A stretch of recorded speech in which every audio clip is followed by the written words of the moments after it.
Hey, what is happening? Impact Wrestling fans, welcome to the Robert Doster Wrestling YouTube channel. And today, obviously, we got a show to review Impact Wrestling from March 15, 2018. And that review is gonna start right about now.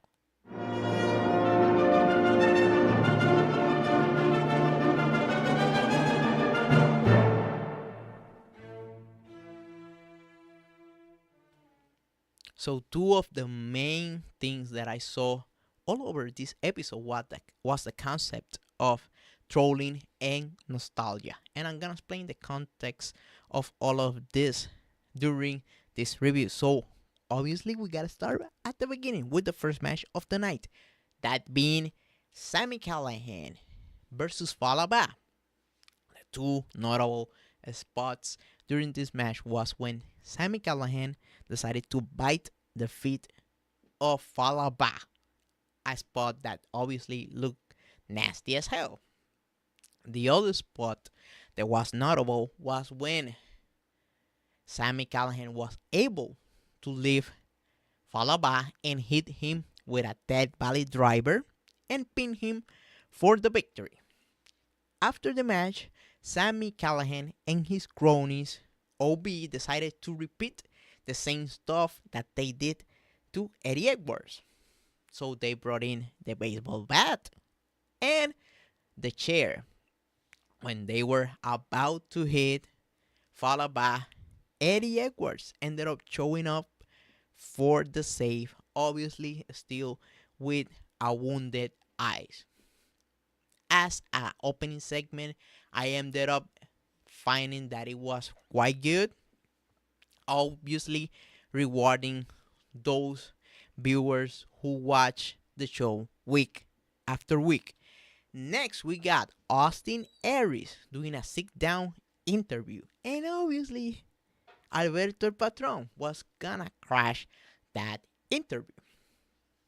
What I found quite good about this segment was the layers, with layer number one being Austin Aries being a vegan, someone who's very careful with what they eat, versus Alberto Patron, someone who comes from another culture, when that they're gonna be offering you food as a sign of friendship, but you better eat that food.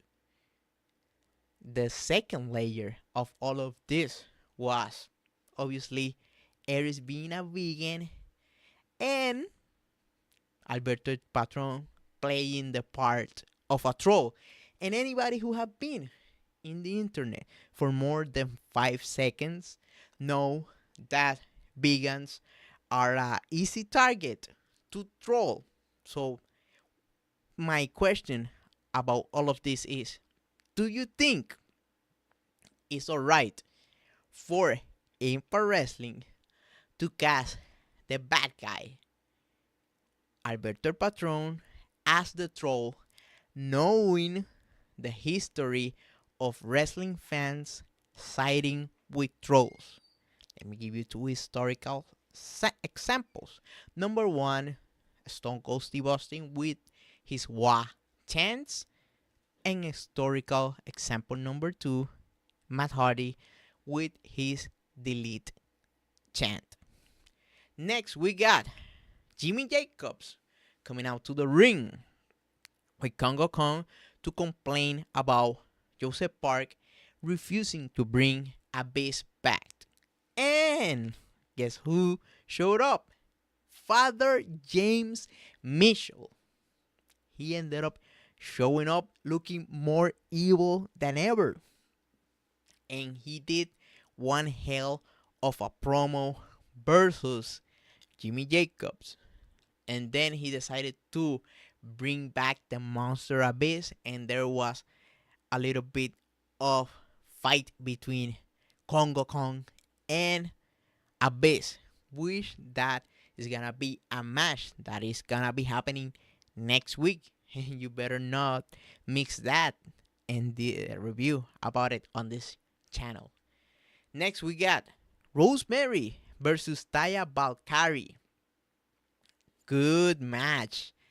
And it served the purpose almost flawlessly.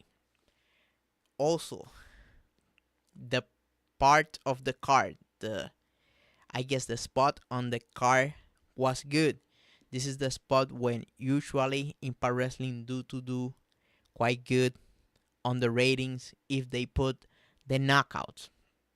The match ended up with a double countout with Taya ended up doing her finisher, the Raw to Valhalla on the stage and posing over Rosemary, therefore getting the upper hand. Next, we got two short segments with Alin obviously talking to Kiera Hogan and Braxton Sutter coming out and trying to fix things with Alin. We also saw Eli Drake firing Adonis on the phone and EC3 doing a backstage promo. Next, we got Ryan Cage and Bobby Lashley ended up facing off. And my question about this segment was, why is Brian Cage wearing an Affliction t-shirt? I cannot root for someone wearing an Affliction t-shirt. Therefore, I'm rooting this time around for Bobby Lashley. This is crazy, man. Next, we got the segment of the night, according to me. This stuff had me rolling.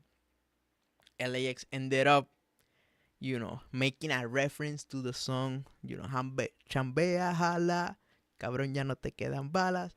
That is obviously the song that featured Ric Flair with a rapper called Bad Bunny, which that is the hottest song in this island, Puerto Rico, at this moment in time. Obviously, that stuff have me laughing out loud. Then we saw a little bit of tension between Conan and Homicide, with Conan accusing Homicide of being a thief. But they ended up brushing it off, but there's still seats in there.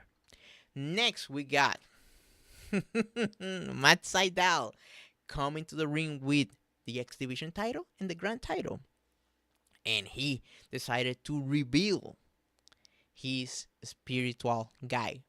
And that guy ended up being Josh Matthews. He ended up giving Matt Sydal a mask of his spirit animal. And then Matt Sydal ended up giving Josh Matthews the Grand Championship. Oh boy, they went in for the troll job, but this was terrible. This was atrocious. I think this management think that Josh Matthews is over and have the good hit, but not this time around. This segment fell flat to their face, and they decided to give ammunition to the haters. When you see someone who is a detractor against Impact Wrestling, and they read the headline that Josh Matthews is the grand champion, what do you think they're gonna do? They're gonna be comparing that to when World Championship Wrestling, WCW, decided to give the belt to Davey Arquette. Therefore, that is a sign that Impact Wrestling is about to go down, and that kind of, wacky and outrageous conspiracy theory that fly around the internet every single year. So I don't know who in their right mind decided to throw the fans in that type of way. That is a luxury Impact Wrestling cannot do during this rebuilding phase. Is that understood? Yes, Sergeant. This is too goddamn easy. Holy cow. But next, we got the main event time. Fist or Fire, featuring Moose, Eli Drake, Petey Williams, Trevor Lee, Kali Conley, Tyrus, KM, Taichi Ishimori, EC3, Ethan Carter III, and Rahid Ryu. Average Royal Rumble type of match, with the winners being obviously Petey Williams, Ethan Carter III, Moose, and Eli Drake. So next week, I'm expecting the reveal of what is inside those briefcase. So obviously, you should be on the lookout for what is gonna happen on Impact Wrestling, and obviously the review about it on this channel. So, in conclusion, this is the conclusion. What I thought about the show. I thought the show was quite good, solid stuff. However, there were things that I highly disagree, and you should know how to troll and when to troll and who you should troll. That is the magic of trolling. That is the mimetic magic. And I don't think they truly understand how to use that type of things. But about all, this was a pass, a 7 out of 10 in my humble opinion. So next week we're looking to see Sienna versus Ali. We're also gonna be watching Congo Kong versus the Monster Abyss in a Monsters Ball match. And we got our first match announced for Redemption, with that being Austin Aries defending his Impact Wrestling title versus the challenger Alberto El Patron. So that's it for me. Thank you a lot for watching this channel, and make sure that you subscribe if you enjoyed it. So that's it. Goodbye. Thanks for listening.